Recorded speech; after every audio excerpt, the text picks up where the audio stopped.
Alam ko ang mga ginagawa ninyo.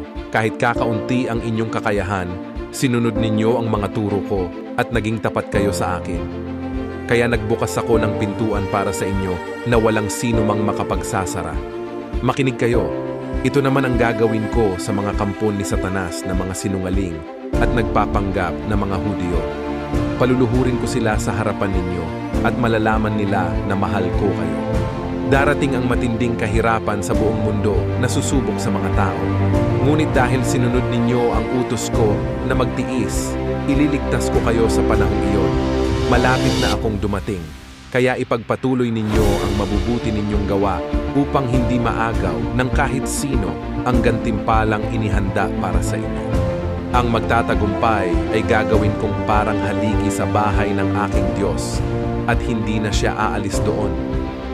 Isusulat ko sa kanya ang pangalan ng aking Diyos at ang pangalan ng lungsod ng Diyos, ang bagong Jerusalem na bababa mula sa langit. Isusulat ko rin sa kanya ang aking bagong pangalan.